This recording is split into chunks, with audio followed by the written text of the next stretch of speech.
other repercussions that you can actually experience from some of these toxins and chemicals that you're exposed to through clothing, but also through everyday items, are things like cardiovascular issues. Liver and kidney failure has happened. They can impact pretty much everything. They can cause fatigue. They can cause chronic brain fog.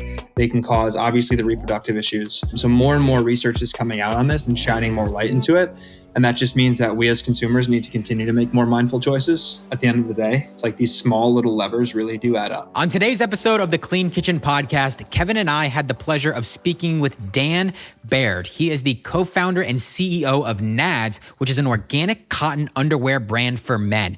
In this episode, we talk about how Dan's passion for organic, non-toxic clothing started, what types of materials you should be looking for versus avoiding when you're buying your clothes, and we also talked about some other healthy lifestyle habits that you can implement today to improve your health. I hope you enjoy this episode. Dan, thank you so much for coming on the Clean Kitchen Podcast. For those that don't know, Dan is the co-founder and CEO of NADS, which is an organic underwear brand, which we're going to get into. But Dan, thanks so much for being here. Kyle, Kevin, thank you guys for having me. Big fans of both of yours. Pumped to be here. Super cool to kind of see this whole thing come full circle and to be talking to you guys, in the flesh here. So grateful to be here. I appreciate it. So I want to start off with just how did your health journey begin? Everyone I talk to in this space has a different journey, but we all seem to, get to the same, I don't want to say finish line, but get to the same endpoint of, living a healthy life, whether it be food related, clothes related, nature related, and anything. So talk to me a little bit about your own health journey. Yeah. So great question. It started way back when my old man put me in athletic training when he didn't put me in. He gave me the option. I think I was 8 or 9 years old, and I had an older brother, and I always wanted to be around my older brother and his friends, right? So my older brother was going to do these group trainings for baseball development, baseball and football. My dad was like, do you want to go and do that with him? And I was like, yes, of course. So I got thrown into athletic training at a very, very young age. And that was kind of the domino that sparked the entire active lifestyle that I've lived since then. And I would say that it was kind of always through the lens of sport. I was a lacrosse player, football player, played some intramural basketball. I was a skier and snowboarder in the off seasons. Lacrosse was kind of a year-round thing, but it was just kind of never ending for always trying to be active and engaging in physical activity, right? Mm-hmm. So it started through just fitness. And then in high school, it started to take shape more into like rigorous bodybuilding type training during the off seasons. It was like, all right, I want to build up as much strength as humanly possible. So when lacrosse season comes around, I can be in top tier shape and hopefully try and play college lacrosse. During college, it kind of shifted a little bit more into just the athletic training with some more emphasis on nutrition, less of the bodybuilding side of things and more about holistic health in a way. And then at 21 to 23 is when things really took a turn for me. So when I was 21 years old, this is actually a big part of like the whole NADS journey as well. When I was 21 years old, I fractured a small bone in my neck. I hit my head at the bottom of a shallow pool, and I'm fortunate to not have been paralyzed or lose use of my hands or anything like that. But what resulted was a mountain range of knots and inflammation in my back. It would actually lead to me herniating L4 and L5 and just a host of imbalances back there. But I was dealing with this crazy amount of inflammation and thus pain. Mm-hmm. So I kind of set out on a journey to try and mitigate the pain and inflammation I was experiencing. And then in doing that, I actually would uncover that at 23, I had low testosterone.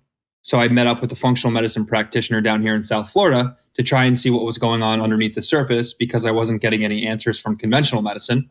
And we got the blood work back. And I had a host of things. Sure enough, the inflammation was spiked, right? That was for the pain I was experiencing. And then my testosterone and hormones were all out of line. So that's when it really took a shape into holistic health and what's really going on underneath the surface. And at that point, it was kind of more of that pivotal point from, fitness and sport and athletic training to all-encompassing health. And then once that started, it's kind of like Pandora's box. Once it's open, it doesn't get shut. So that's kind of what kickstarted the journey into living a holistic, healthy life built around optimization. Yeah, I can really, really relate to that. When I was in college as well, I didn't have any accident like that, which sounds very intense, but I was diagnosed with Crohn's disease. And, similar to you, went to conventional doctors, tried these different medications, and nothing really made sense to me. And I finally, went to Google and searched how to heal my gut naturally. And like you Right. said, once you open Pandora's box, it's open, and all of this information just blew my mind. So And I you can take it into your own hands, right? At that point. Exactly. It didn't make sense when I would go to my doctor and I would specifically ask them about food. Like, could food play a role in all of this digestive pain that I'm having? And they're like, no, but you should probably just go on this medication. Like, okay, Yeah, well, right. that's a red flag. So many red flags throughout the years with just conventional medicine and some of the things that have been told to me from doctors. Yeah. But yeah, that's crazy. And that was, a big part of it was the nutrition aspect. Mm-hmm. So getting nutrition dialed in has been, I would say, the most life-changing and most impactful decision that I've made in my health journey, for sure. I always look at nutrition as kind of the main cornerstone of any, health program. And it's funny because it's looked at as like these diets. It's looked at as like a health program, or like that's just what it's been coined. But it's just like, this should be bare bones. Like, this should just be how it is, instead of looking at it as this external thing we're doing specifically for a certain reason, instead of doing what the norm. It's, that's its own issue entirely. But no, the nutrition piece of it is huge. Yeah. It's a lifestyle. People think of it, like you said, as a diet. It's like, oh, maybe this short-term program that I go on for 30 days and lose the weight, and then I can go back to my junk food diet. But It's a lifestyle. Okay, so you have this injury, you go to these conventional doctors, then you finally go to a holistic doctor. They test your testosterone, and then what happens from there? So I'm going to blend this into kind of the NADS story. Yeah, do it. So I find out I have low T. I'm 23 years old at the time. So it's 2 years after the accident. I had been sort of living in this like perpetual shade of gray, which was just like energy roller coaster up and down. The symptoms I was experiencing were brain fog, fatigue, crazy levels of inflammation. My energy was all over the place. And I would rally hard and go and get great workouts. And I would always try and eat what I thought was clean at the time. Looking back on them, they were healthy things that aren't actually healthy. Right. And then from there, I started to actually try and test. It was like, all right, I'm going to go and do blood work once every 5 months, once every 4 months, something like that. And I'm going to pull little levers in my life to see what impacts are actually being made in my life from the changes. So basically, I looked at things that would impact testosterone production directly. And I started to make those changes, right? So first off, it started with food. It was like, let me swap out all the produce that I'm eating for organic produce, right? So it's like, okay, if we can minimize exposure to things like pesticides, GMOs, and some of these things that are negative for the body, that's a quick little win. So I did that. And then from there, it turned into what the meat I was eating. It's like, what does that have in it, right? So we switched over to grass-fed beef, pastured poultry, wild-caught fish, trying to, again, mitigate toxin exposure to things that most people don't realize have toxins, hormones, antibiotics, all these things that can negatively impact the system, specifically the system below the belt, right? So that was another quick win. And those two are kind of, I don't want to say no-brainers, but like food, that was just like, for me, it was like, okay, I've made changes in my diet so many times throughout my life that making a quick shift nutritionally is very simple for me. And I remember I had a food sensitivity test done, and it came back and they were like, you're allergic to beans and spinach. And there's a host of other things. And like allergic meaning the inflammatory marker response was high. So in that moment, she was like, we're going to need to figure out how to wean you off of those things because they're causing higher levels of inflammation. And I was like, no, we don't. Like, we're good. It's done. She was like, what do you mean? I was like, I live in black and white. I was like, spinach and beans are dead to me. Yeah. Like, how often have you been eating spinach and beans? I was like, I eat beans a couple times a week, and I eat spinach usually once or twice a day. And she's like, and you just don't need to eat it anymore? I was like, no, it's good. We're fine. Yeah. Like, honestly, since then, that was the quickest set of wins, was that food sensitivity test. Making those swaps was like, okay, inflammation immediately went down. Energy started to level out. Brain fog started to subside. And in turn, testosterone production started to ramp up, right? So quick wins, nutrition. And then from there, it was lifestyle. So alcohol plays a very detrimental role in the body, right? Everybody knows that, but most people are a little afraid to kind of walk away from it. That was one of those things that I started to really dial in. And I was coming out of college at the time. I was still a young man, and I would still kind of go out and let loose a little bit on the weekends. That was very pro-inflammation and anti-testosterone, because what ends up happening is you have this cascade effects afterwards that are not just from the night when you're ingesting the alcohol or the mornings after. The energy spikes and everything that comes with it usually happen in the days following, right? So it's kind of just like, all right, if you're going to go out and drink on a Friday night, well, what's your Saturday morning going to be like? How's the sleep going to be from Friday to Saturday? What's your Saturday sleep recovery going to be then? And then when are you actually rebounded into it? And then like, okay, Wednesday's here. And you're like, all right, maybe I'm back to all systems go. Because, recovery takes way longer than most people realize. And then Thursday and Friday, and then you're right back into the cycle. So it's this cycle, and it keeps happening. It keeps you from actually making linear progress, and you're running in circles. But that was something I had to become brutally honest about. And I kind of just said, this isn't serving me anymore. So I cut it. Cut it out entirely for a long time. And then from time to time, I'll go out and maybe have a glass of red wine or a nice tequila if I'm feeling it. Yeah. But it's funny, as time has gone on, I feel it way less and less. Like that pull to actually go out and do that, because I can enjoy these activities way more without needing those things. Right. And like, for me, that's a big sign of growth from the young man I used to be to the man I am now. But also the benefits from not having those toxins in the body are out of this world, right? Like, talk about inflammation and skin clearing up. Like, I used to have breakouts from time to time, and it was usually always after eating inflammatory foods or drinking alcohol. And usually those two things are pretty paired. So the skin subsided, and when my skin's in check, usually the inflammation's in check. And I think, that's kind of the indicator for all systems are working the right way, right? Okay, so then from there, nutrition's starting to get dialed in, starting to feel better. I think my hormones are starting to work the way they're supposed to because I'm feeling better. I start looking at other things in my life once I started doing more research, particularly exposure to endocrine-disrupting chemicals and how prevalent they are in our everyday items like food, cosmetics, personal care products, food storage containers, kind of everything, not to fearmonger, but quite literally everything. And they are these persistent, lingering chemicals. They're called forever chemicals for a reason, and they kind of wreak havoc on the system, specifically the hormones, right? Endocrine disruptors, they disrupt our body's natural ability to make hormones, right? So I started looking at that, and then I was like, all right, I'm going to switch out my soaps, switch out my deodorants, I'm going to switch out the pots and pans I used to cook with. I'm going to get rid of all the plastic food storage containers. I'm going to stop trying to use any sort of single-use plastic as much as I humanly can. Kind of impossible in today's world, but as long as we're making mindful choices, that's kind of what the name of the game is. And then one day, I'm sitting in the sauna, and I'm looking down at my compression shorts. And I'm like, what are these made of? Yeah.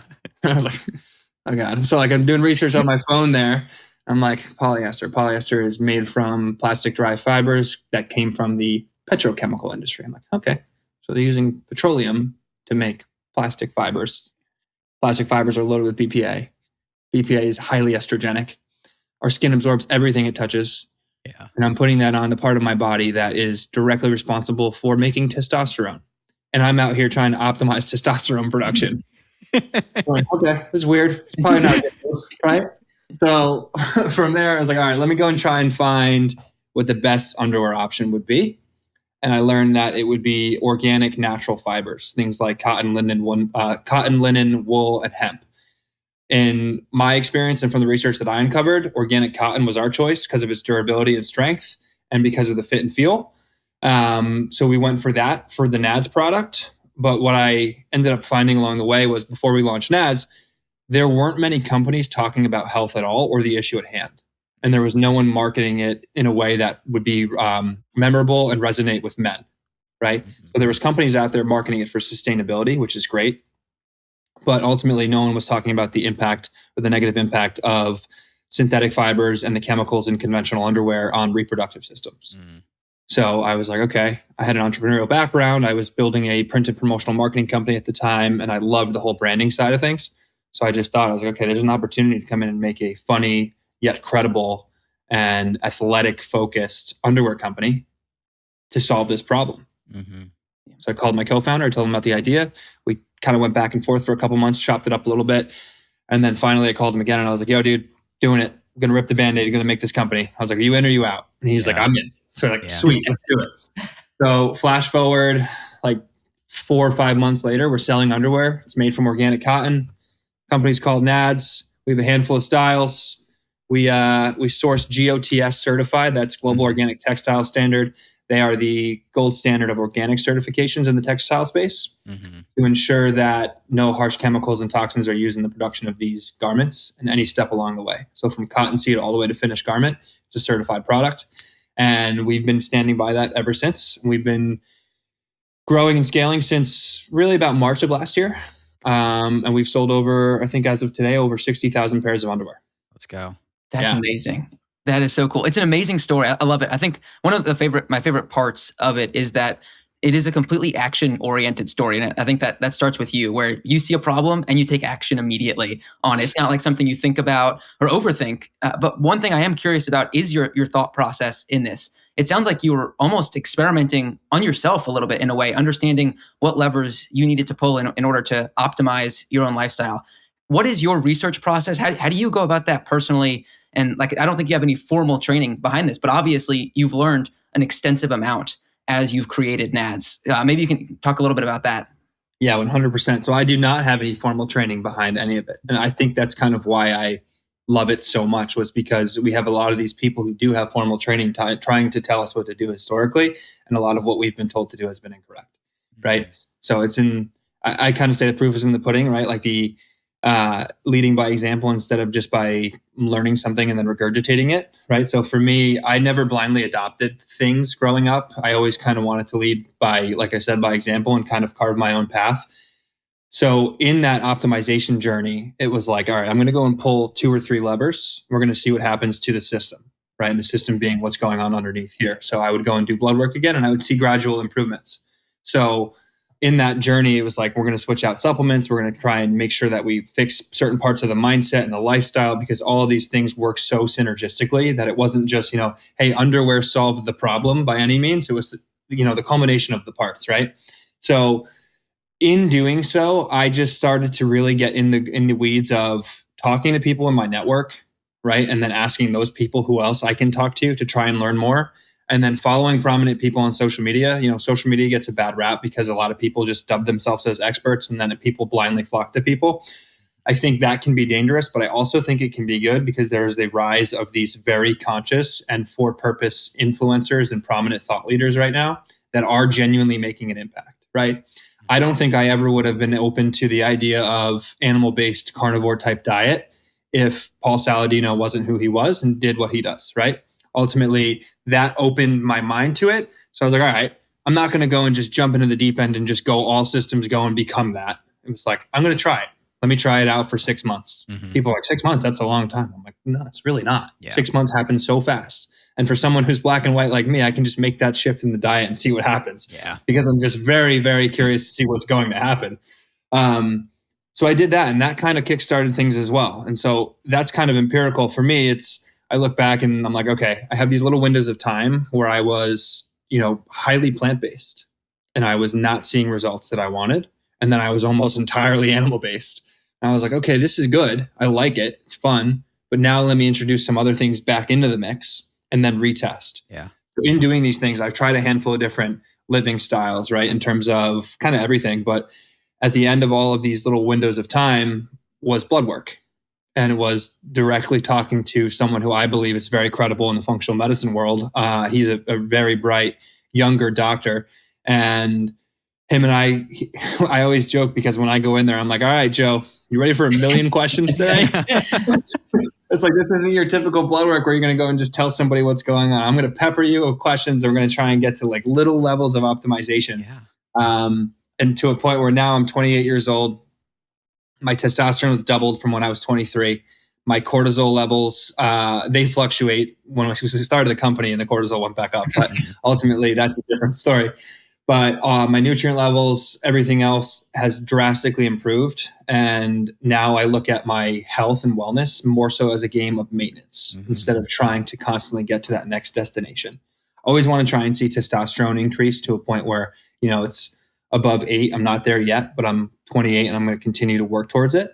But everything else, has kind of just come from trying new things, testing, and then learning myself. Because at the end of the day, the literature out there, while it can be looked at as a very strong base and foundation for what people should and maybe should not do, I feel like everything is very individual. Everyone's biochemical makeups are so incredibly different that spinach and beans for me might be wonderful for you, Kevin, right? Right. But for me, they make me inflamed. Yeah. So I had to stay away from them. Yeah.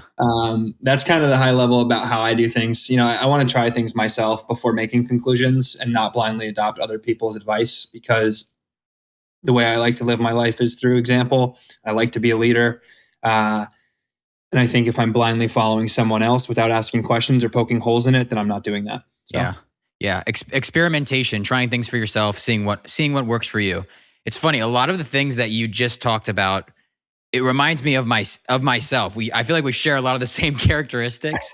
I also tried a plant-based diet for like 6 months, and that wrecked my gut. That made me feel even worse. And then I literally was like, okay, well, if this isn't it, then it's got to be the opposite. So let me do a carnivore diet. And then I did that, and then I still didn't feel great on that. And then it's funny you mentioned Paul Saladino. Has he been a big influence on you? Yeah, in a way. We're plugged in with those guys over there at Heart and Soil. We love them. We're good friends with them. I love a lot of the stuff that Paul puts out there for sure. But I also think that people need to question and make their own inferences. 100%. Right? Yeah. So the one size fits all approach for everybody, I don't believe that exists. Yeah, completely. Right? But I'm curious as to what you're going to say. No, I was just going to say, so I found him, I guess, last year, which I actually think that's how I found out about you guys, was maybe through him. Did he talk about you? Yeah, he did a little podcast shout out for us way back when. Yeah, I think that's how I learned about you. But anyway, I'm scrolling through Instagram one day and I see him pop up, and he's standing there in the grocery store with no shirt on, saying, stop eating kale. It's literally, it's terrible for you. And I'm just like, kale is bullshit. Kale is bullshit. Yeah, exactly. That starts with it. Exactly. So I'm like, there's no way this is true. So I scroll past, I don't think anything of it. And then I see it pop up again. I'm like, okay, I got to look into this. Like, what's the reasoning behind this? Because I'm curious. So then I go to his YouTube and I listen to some of his full length podcast episodes where he goes in depth on this. And it was so interesting to me because no one else was talking about this sort of thing. Right. And so I was I just loved listening to his podcast. I loved the way that he explained things. I was doing that for months. And then finally, it wasn't until beginning of this year in January, I was like, you know what? Let me try this. At that point, I was eating meat, fruit, and vegetables. And I kind of felt like I hit a wall with my health and my digestion specifically. And I was like, let me try meat and fruit, see how it works.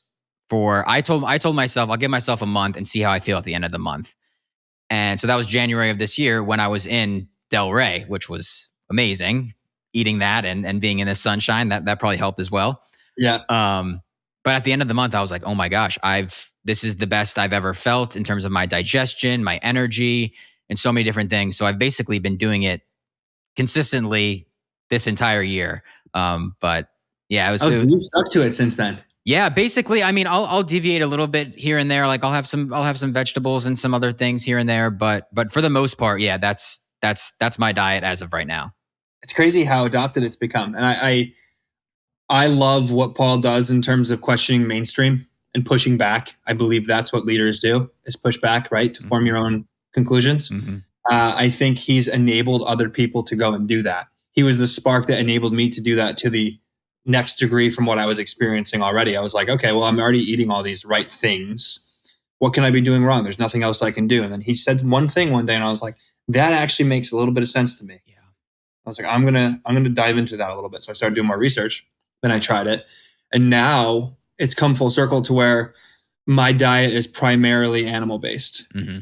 I would say I do eat it's fruit and meat and then some vegetables. Mm-hmm. That's pretty much it, right? I throw raw honey into the mix a whole bunch, probably maybe more than I should. Yeah, I feel the same way. Maybe too many dates. Sometimes I worry about the amount of fruit I'm eating. I'm like, is this bad? And then I'll go and get my blood sugar tested when I start to get worked up about it. I'm like, oh man, my glucose is probably through the roof. Like I probably got issues. And I'll go there like, it's better than last time. I'm like, more fruit. Here we go. Yeah. Right. Right. But yeah, how you feel after that, especially from making that first shift is wild. Yeah. I remember when I first did it, I put on 5 pounds of muscle and lost like 2% body fat in doing so, which is usually very challenging to do, to pack on lean muscle like that. And I wasn't even making a conscious effort to do it. Right. I was eating a pound of ground beef for lunch, and I was eating a full ribeye for dinner, and a ton of fruit, Yep. An avocado, a couple eggs, all this stuff, right? It's not nearly as much now because that got super expensive, and it ended up being like hard to eat that much. I kind of clicked back into like that bodybuilding day mindset. So now it's more so kind of like a dialed down version of paleo for myself personally. And I feel like that if I were to say there's a one size fits all approach, that probably is the starting point for most people to try. I think the answer is kind of simple. And I'm sure you guys would agree that it's just eat whole foods. Yeah. Just eat real foods that came from the earth that have not been altered. Yeah.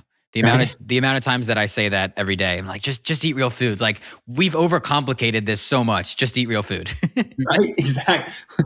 We overcomplicate quite literally everything. Yes, 100%. Food, it should still be a cornerstone of the people's kind of health journey. But I want to get back to NADS too, because there's so much there too that we haven't even touched on yet.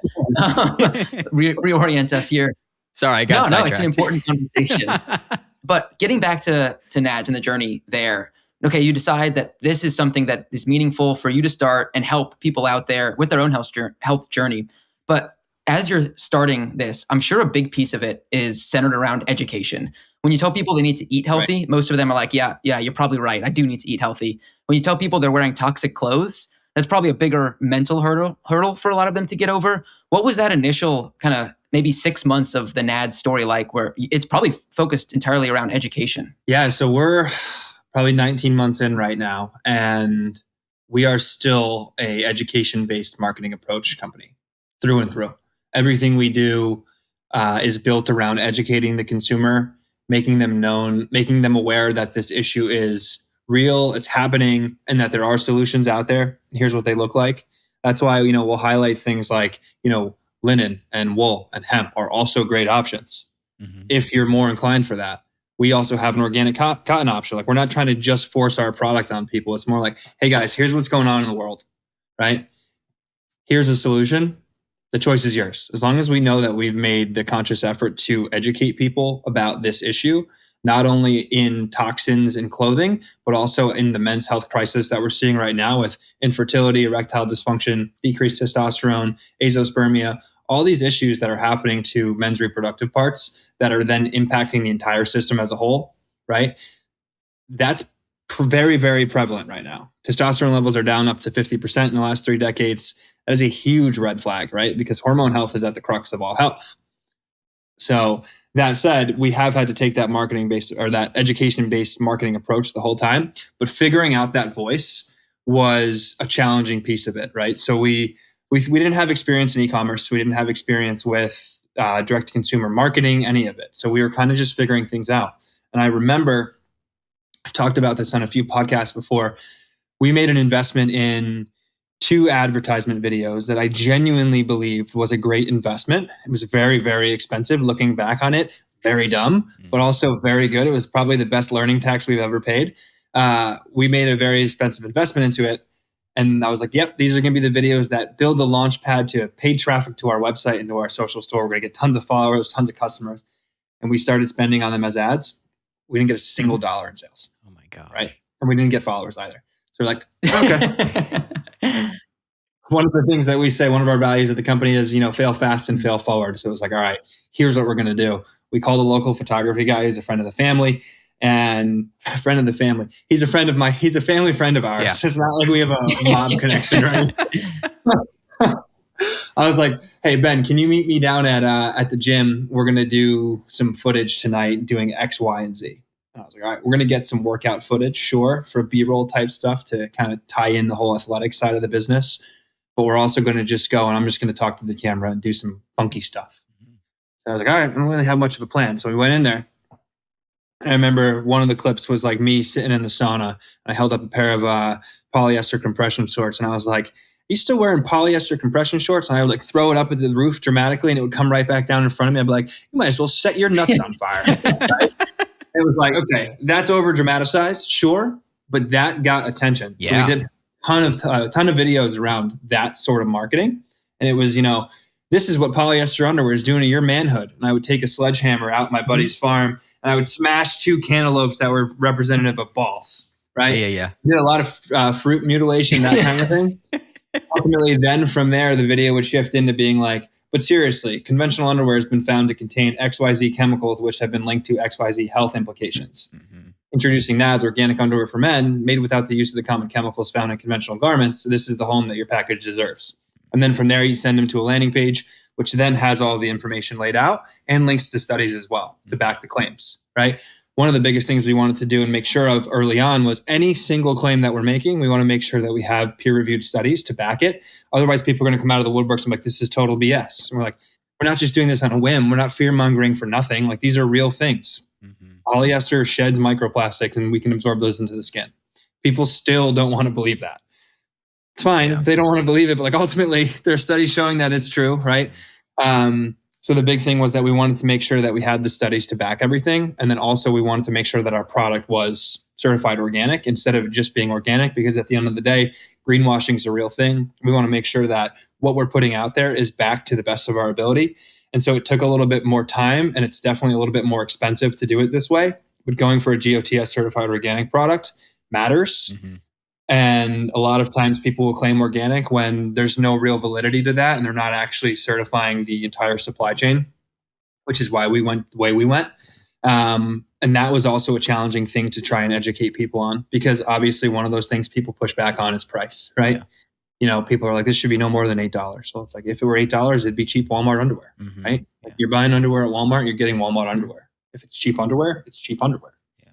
So that said, like, we can't compromise on the standards we've set forth from a quality perspective, from an organic perspective, and from a feel, fit, and function perspective. And that does come with a slightly higher price point, especially for a young, bootstrapped e-commerce company without economies of scale working in our favor yet. Yes. I don't know if that answers your question. Oh, yeah. Oh, absolutely. I'm sure there's so much work that you've all done. I've seen it. There's one YouTube video I think that you guys have on the NADS YouTube page. I think it's you in the kitchen and talking about NADS. And I love that one. It's like, first we're going to get your attention, then we're going to tell you the problem, and then we're going to give you the solution, give you the information you need. But you have to get their attention first. Yeah. I'm sure that's kind of what you've experienced. Yeah, the hook part of the video has been the most important part. It's also been the most fun part. Yeah. Trying to capture attention and then educate and then provide a solution, right? And then once you get them to that place where they're exploring more, then have more of that info. Because if they're clicking through, then they're willing to likely read, right? And then it's like, all right, even if the drop off is high, at least they've been educated about the issue. And then maybe they'll do some more research. Kind of the same way that, you know, we found out about Paul Saladino when he was preaching. We started to dive in on ourselves, right? It was like, okay, what else can we learn about this? I'm going to do some more research on my own, and then I can make my own conclusions in time. And what we're finding is that naturally, more and more people, Kyle, yourself included, are educating about this issue at hand, and more people are getting eyes on, which means more and more people are then looking for solutions. And there's a handful of companies out there that are providing awesome, better for body, better for balls solutions. And we happen to be one of them. Yeah, that's fantastic. Is polyester one of the main synthetic materials that you know contains all of these harmful chemicals? I assume that's the most popular one, right? Yeah. So I read something recently that said 80% of clothing in the market is polyester based. Wow. Right. That's a lot. Yeah. And so what happens with this is that it's a petrochemical derived plastic fabric, and then it's treated with all of these harsh chemicals along the way. So not only is the fabric itself comprised of plastic, but it's also then sprayed and loaded with things like azo dyes, formaldehyde, all these toxic chemical chlorinated bleaches and everything like that. And then those sit on the garment and get embedded into the fabric, and typically do not come out with conventional wash cycles. And there's been studies to validate that as well. So then when those are on your skin, we're absorbing not only the fabric material itself and what the microplastics are shedding into your skin, but also the chemicals that are in there as well. So that's the main issue with polyester. And then the other issue is that, you know, people are asking, well, why not just switch to a regular cotton? Well, regular cotton's loaded with pesticides, right? Toxic synthetic pesticides and fertilizers to actually produce, harvest, and grow the cotton. And then those things also get embedded into the fabric. So they present another risk area there. And then the whole issue of toxic azo dyes and all these other things that are then loaded like formaldehyde again is as prevalent in conventional cotton as it is in the polyester and synthetic world. And I assume those pesticides can also get absorbed through the skin as well. Yes. Yeah. Yeah, and pesticide absorption rate is, I think it's 11 times higher at the site of the genitals than it is at most other parts of your body. Wow. And if you're in a sauna like you were, it's probably your pores are open, so it's even easier to get absorbed to this again. Yeah, you're pretty much putting your package in some plastic and microwave, and at that point, gosh. I heard you talk about a study on a different podcast. I think I want to say it was from the 1990s, and they had it was 14 people. Yeah, can you talk about that study? Because when I heard that, I was like, wow. Yeah, so we have this linked in the references section of our website and on our homepage all over the place. We've referenced it a ton of times, so forgive me if I mess up some of the figures, but basically the high-level summary of that study was that there's 14 men, and they were wearing a polyester scrotum sling, right? So it was essentially like a cup around the nuts made of polyester, and they had it on every single day for a year. I think it was at day 187.5. I want to fact check that later, but I think that was the day. 187.5 days in, they all became azospermic, which meant that their ejaculate had no living sperm inside of it, right? So it pretty much says, hey, polyester is functioning as a effective contraceptive for men. It's birth control for men when you're wearing it like this. What happened was the polyester generated an electrostatic charge between the fabric and the user, and that essentially rendered all of them azospermic, right? So it essentially zapped their nuts. The good news was that once these guys removed the sling, all of them returned to normal functional levels, right? So it is reversible. And I remember the summary of the study is that polyester has been used as a safe, effective, and reversible form of contraceptive in men. It's like, oh, great. that's what we took from it. That. Yeah. Right. And then there was another one done on dogs where it showed similar outcomes as well. But yeah, the one on humans was obviously the one that was more important in our case. But yeah, that was very alarming to read when we first started learning about this issue. Yep. What are the other downsides of wearing these synthetic materials? Because I'm obviously testosterone is the main one, but are there other negative health effects of wearing these synthetic materials on our that are in our clothes every single day? Yeah, 100%. So we focus more so on the reproductive side of things because we're in the undergarment space. That said, like your base layer matters the most, right? Like what you're wearing. Like this is an organic cotton tee. I don't remember exactly what company this comes from, but like even in wearing this like this just feels more quality. I've washed this thing 6 or 7 times now. I wanted to test it out recently, and I absolutely love it. It's my new favorite shirt. I probably wear it too often, but the quality has held. So like that's a side effect of using organic cotton, sure, strength and durability. But ultimately, the other repercussions that you can actually experience from some of these toxins and chemicals that you're exposed to through clothing, but also through everyday items are things like cardiovascular issues, liver and kidney failure has happened. They can impact pretty much everything, right? They can cause fatigue. They can cause chronic brain fog. They can cause, obviously, the reproductive issues. We're just starting to see more and more studies about cardiac events happening due to microplastics, and that can be something that happens right through your clothing as well. So more and more research is coming out on this and shining more light into it. And that just means that we as consumers need to continue to make more mindful choices. At the end of the day, it's like these small little levers really do add up, right? So we're in the underwear space, and underwear is not going to solve everyone's exposure problem for everything that they're doing in life. If you're wearing organic cotton underwear and you're going and drinking from plastic bottles and you're eating antibiotic pumped meat and you're eating conventional produce and, eating Dunkaroos and Pop-Tarts and all this stuff, drinking booze on the weekends, well, then I don't think organic cotton is probably the most important lever for you to pull at that point, right? But ultimately, the impact of clothing itself on the entire system pretty much ties back into the impact of endocrine disruptors and toxins in the environment, how they impact the overall body. And they have just negative implications on health overall. Yeah, absolutely. It's been eye-opening to learn more and more about how prevalent a lot of this is. The other thing, too, I want to give a shout out to is that we've mostly been focusing on the men here with the testosterone, but this also applies to women as well. They have testosterone in their bodies as well, which might come as a shock to some. But I noticed, too, on NADS, you also sell ladies' underwear. Obviously, it's kind of the same idea here. Is that right? What's the story behind the ladies' line? Yeah, so that's not our brand directly. We have an external partnership with a company called Panty Promise. And what we saw was that we had a lot of people coming to our website and sending us a live chat message saying, hey, do you do ladies? Do you do ladies? Do you do ladies? So our typical answer was no, we don't. Check back with us maybe in X period of time. So I actually stumbled into a contact here in South Florida, ironically, who has the female counterpart to our company. It's called Panty Promise, and she makes organic cotton underwear for women, right? So we lined up and I said, hey, we would love to send some of our traffic to you because we would rather have them be directed to something that we can stand by and that we know is a great product than say like, hey, no, go check out Google and do your own thing and find it, right? Because if we can add value to the people coming to us, then we know we're doing something good. And hopefully we're getting organic underwear on more women. Even if we're not the ones selling the product, we know that we're helping people. And that was more important to us than being like, no, let's just not have an activation on the website at all. So we've synergistically aligned with that company to direct the men or the women of our website visitor traffic to them to hopefully give them options for what they're looking for. But yeah, it's equally as important. And it's way more prevalent in ladies to have issues with things like UTIs and yeast infections. Those are two of the most common issues that women experience strictly due to exposure to some of these toxins and these synthetic fabrics. Yeah, no, that's amazing. I love that the mission here is at the core, and no matter what, that's what kind of guides you all. So even if it means partnering with another company, then that's what it takes.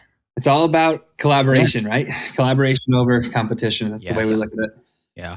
A lot of women obviously wear leggings, a lot of Lululemon leggings. So, and I assume all of those are made with these synthetic materials. Do you know of any brands that, kind of an alternative to those types of leggings? Does that even exist? So there are a handful of companies out there that are starting to penetrate the space. A lot of these companies are using merino wool as the base fabric. I don't know off the top of my head right now and wouldn't be able to stand by any recommendations. But if you guys check out Animal Based Bay, Lindsay DeAguila is one of our influencer partners, and she's an absolute rock star. She has a ton of recommendations and brands that she stands by, and she's very, very thorough with her approach. She makes sure every partnership that she has in place is thoroughly vetted. So for the female listeners out there, I would highly recommend checking Animal Based Bay out and seeing what options she has out there for you. Yeah, she's awesome. I follow her. Yeah, she's great. Yeah. I guess I first got some NADS underwear about a year ago, and that was really what opened my eyes to just clothes in general. Like that was the start of it. I was okay, let me start with underwear, and then I started buying organic cotton shorts and t-shirts. By the way, your t-shirts are amazing. Your NADS t-shirts. Oh, the promo shirts, the merch? Yeah, I wear those all the time. I love that. We'll have to send you some more. Yeah, thank you. Those are just from an organic cotton shirt supplier, and we just threw a logo on it. And we're like, we'll just do these as merch, and we'll see if people like it. Same way we kind of did these as hats. Yeah. But there might be some developments within the company soon for something else happening. I love that. But for the underwear, did you go through a lot of different test products and different trial and error with? Did you always stick with the organic cotton, or were you trying other materials too? Yeah, so I jumped right into it originally with organic cotton, and we did that because of the certification around it. Right, we found that you can't get the certification around hemp products. Gotcha. The GOTS certification. Yeah, got it. Yeah, and it's significantly more challenging and more hoops to jump through to try and get it for merino wool. And personal bias, I am ironically allergic to wool. I remember I had a wool hat on when I was younger, and I would have these crazy hives around my ears and my neck, and I'd be like so itchy, and I'd be like, "What? This hat's terrible. It's so scratchy." And like looking back on it, no, I'm allergic to wool. Yeah, for sure. So that is like also a part of the reason why I never tested out merino wool on myself. I had a company or a pair of underwear from a company that was organic cotton, and like it was decent. I stand by a lot of their products. I don't stand by their underwear. It falls apart. I'm pretty into athletic training, and after 4 or 5 wears, it started to break apart, and I was like, that's not ideal. That's why it's $8 underwear. So from there, prototyping and developing, I sent out 3 pairs of underwear, and I was like, hey, Frankenstein this into one. I was like, I like the waistband from this underwear. I like the fit around the quad and the lower piece of the quad from this underwear. I like the length of this underwear. I like the button style here. I like the fly on this. I like the way it cups your balls on this underwear, right? Like some of these conversations I never thought I'd be having. By any means. I've done some funny stuff for this company. I remember once I was in was picking up hats, these embroidered hats from an old business contact of mine. I was telling him about this company. He's like, so what are you doing? And I was like, it's an organic underwear company. He goes, like, are they good? Do they look good? And I was like, yeah, I'll show you. I pulled my pants down. He's like, yeah, those are cool. We were cracking up. I was like, bet you never thought I'd do that here. That's amazing. So that was that. But prototyping, we went straight for organic cotton. And I'm incredibly grateful for what I'm about to say, but we kind of nailed it on the second fit. Wow. So we didn't have to iterate that often, right? So boxers, we pretty much nailed right off the get. We had to, change the waistband up a little bit and then make sure that the sizing was where we needed it to be. But the boxer briefs are significantly more of a preferential fit for men, right? Everybody has their own style. So it was like, all right, there's no way in the world that we can fully achieve a universal fit. Everyone's body styles are just too different. So how do we try our best to accomplish that to the best of our ability? We developed an extended leg. So if it was someone who has much longer legs, it's going to be a little bit shorter on them. If it's someone like me who has shorter legs, it's going to be more of an extended fit. And then in doing that and developing a snug waistband and more space above the glutes, we were actually, for the most part, able to avoid that ride issue, which is what most people experience when training. Yeah. And then the good news is that with organic cotton, cotton shrinks in the wash. So it actually becomes significantly more snug on the body, which then actually is more conducive to athletic training. So they're kind of like a hybrid compression boxer brief. The boxers are loose fitting. There wasn't a lot of iterating there, but we found styles that we liked from a fit perspective. We found suppliers that we could stand by and that we thought were culturally aligned with us and had great communication and held the GOTS certification. And then we prototyped a couple times. And that was it. But before that happened, I'll actually show you this real quick. Yeah. We didn't have any experience at the time. This was the first ever NADS prototype. Wow. That's awesome. And this was a $2,500 pair of underwear. No wonder it's framed. It's framed because it was the best investment I've ever made in my life. It was the first swipe of the proverbial card that would be the domino that led to us actually building momentum.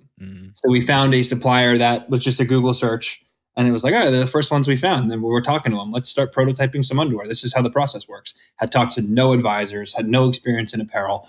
And they were like, it's going to be $2,500 to develop your sample. And I was like, okay, great, let's do it. So we swiped a card, and I was like, I'm in for $2,500 personally out of my own pocket right now. We don't even have a company. We have nothing. We're just going to make a pair of underwear, and if it's good, we'll maybe order like 1,000 and we'll try and sell them. It totally fell apart with that supplier because everything that supplier told us was very incorrect. We found out that when we developed our actual styles, the cost for development on these was like 1/2500th of that. Much more reasonable. Like we're going to a company and we're trying to bring their product to market. Like they're going to throw their hat in and make us samples without charging us an arm and a leg because they want us to succeed. So when we realized that, we were like, I'm putting that thing in a box. That thing's going to So that was kind of the prototyping process and development. As you've kind of gone through this now a little bit over a year since full to market, what's been one of the more surprising things that you didn't expect in running an organic cotton underwear company? E-commerce is an entire beast. I would say that I gravitate towards the e-commerce business side of things most, right? I love the branding and marketing, but I love the digital infrastructure that we continue to develop and seeing every part of the flywheel come together digitally and in real life, obviously. But underwear is our product, but our distribution channel is e-commerce based, right? And we're a social media built company. And developing that over time has been incredibly complex. And there's so many moving parts at once that if I were to look at, the bag that I have now versus the bag that I had a year ago, this bag now is significantly more complex, but it's happened gradually. So it hasn't been overwhelming to take it all on. We've expanded the team, we've brought more people in, and it's just kind of like this overarching giant map of things going on that all work together in little ways. And then there are like the big pillars, right? So developing those things and making the mistakes early on was something that we didn't realize we would have to do in abundance. So that's why we try and fail fast and fail forward, is because we know we're going to make them. And we accept that when we do make them, we're going to learn quick from them. And that's been super pivotal. The e-commerce side of things has definitely been more nuanced than we thought it would have been, for sure. It's very, very complex, but it's very fun and it's very fast paced. And these businesses, when you establish product market fit, can be very scalable, right? So before this, I was working and building a 7-figure marketing company up in West Palm Beach. And I didn't really understand what I'd learned at the time until putting it into application here. And I quickly realized like that jack of all trades position I had up there was perfect for what I'm doing now, because it allowed me to be very malleable, flexible, and to just move fast with efficiency and urgency. And sometimes maybe too urgent. I think my partners would probably agree. But ultimately learning that whole thing was challenging, right? Because, as young men, ambitious guys, we have a tendency to want to shoot for the moon all the time. And it's like, okay, we can often miss every step along the way because we're so focused on that destination, right? I'm looking there, but what's happening right here? Mm-hmm. So last year, as a first-time founder, I dealt with that. I dealt with ways to, learn to actually enjoy the process and to try and actually be present throughout it, instead of just always working to try and get to some numeric goal, right? That the e-commerce gurus and wizards will tell you that you need to hit, right? So it's like, okay, at the end of the day, last year we were laying the foundation for the business. 2024, we have one goal: more underwear on more balls, right? Mm-hmm. Like that's it. How we get there, it's going to work itself out. And like so far, we're accomplishing that goal. Hopefully, we'll continue to. But ultimately, the e-commerce side of things is the long-winded answer to that question. Product and marketing, all that stuff's kind of, comes second nature. We can talk about what we built because we believe in it. We stand by it. We think the product's great. Like, I'll never wear any underwear again. Yep, same. Like I bought Kevin like 3 or 4 pairs or something for this past Christmas. Yeah, that's all I wear now. Love it. Yeah, love it. Thank you guys. Appreciate that support. One other thing that, as you were talking, made me think of it: measuring success. Obviously, you have metrics in your business to measure success, but measuring success for people that are on their own health journey. A lot of times, for people, it's what do I weigh in at now, or how much am I lifting on the bench press this time? How do you measure success for more of these kind of, I don't want to say intangible because they're very tangible, but other areas that aren't as easily expressed with a number? Yeah. So like some of those more gray areas, how do you do it? Personally, I kind of have like a couple questions I ask myself. Am I feeling fulfilled? Am I passionate about what I'm doing? Am I energetic daily? Am I fired up to get out of bed to pursue the things that I have in front of me? Am I checking off small wins each night? And like, those are kind of the guiding principles, right? And usually if the answers to those are in line, then everything else is kind of functioning. If your health's not in check, like you're probably not doing those other things. Those things probably aren't happening, right? So it's like, okay, for me, I often don't have to think about eating clean or hitting the gym and training, because it's as second nature to me as brushing my teeth. It's just a part of the day. It's who I am as a person. It's who I've always been. And like, that's just it. I need to remember sometimes when communicating with other people, which I'm still working on doing, is that it's not nearly as second nature to other people. It's like this mountain that they have to overcome. And then they're just like, maybe they're 1 step into the climb, right? Or maybe they're 30 steps into the climb, right? And maybe there's people who are 50 steps ahead of me on the climb. But ultimately, like, what's the one thread that we all have in common? Is we're all on the mountain. We're all trying to do this thing. Like the North Star for me is, am I consciously making an effort to improve other people's lives by leading through example? Like ultimately, if I can consciously say to you guys, hey, yes, I'm doing that, then I kind of think I can do no wrong. Like there's a couple of guiding statements that I kind of use, and that's definitely one of them.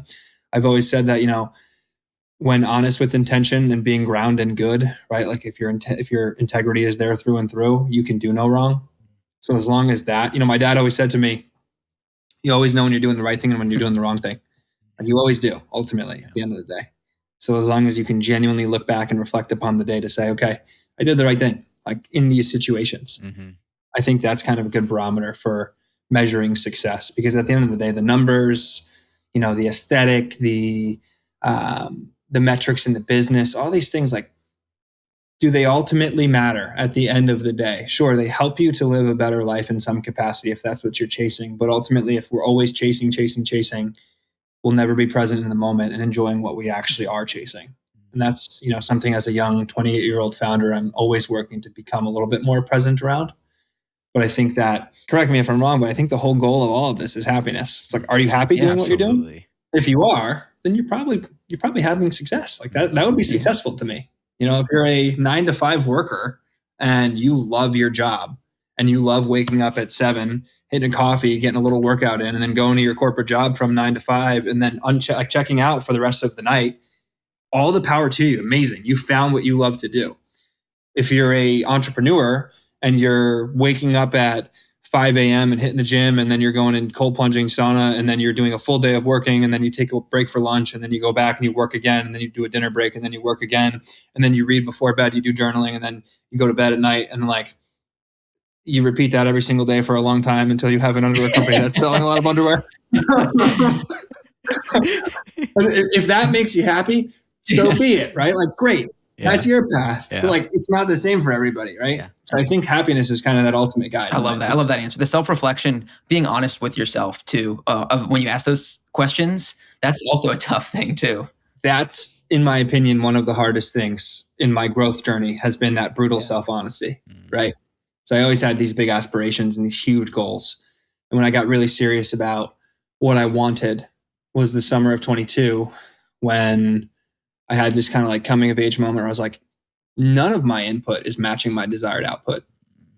And I have actually been lying to myself, thinking that what I'm doing is going to get me closer to where I'm going, where I want to go and who I want to be. So now it's like, okay, I'm getting closer and I'm constantly evolving more into the person and the man I want to be and like want to become. And as long as I think, I'm making steps in that direction, I can maintain that level of brutal self-honesty. And for me, journaling has been a huge part of it. Right? Getting thoughts out, critically reflecting on experiences, even small, trivial experiences, right? Like I'll critically reflect on this podcast. I'll probably be a little harsh and be like, hey, you talk too much. That's fine, right? But ultimately, it's a learning experience.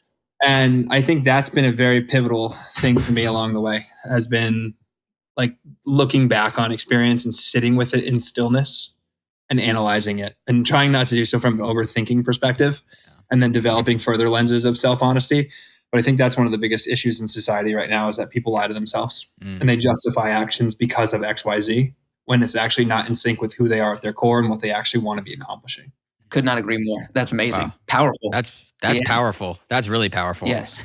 Well, this has been a fantastic conversation. We're going to get some sort of discount code after we end the call here, and we'll leave all that information in the description here. But before we go, is there anything, you've been learning about recently or something you've been interested or something getting you excited recently? It can be work related. It can be non-work related.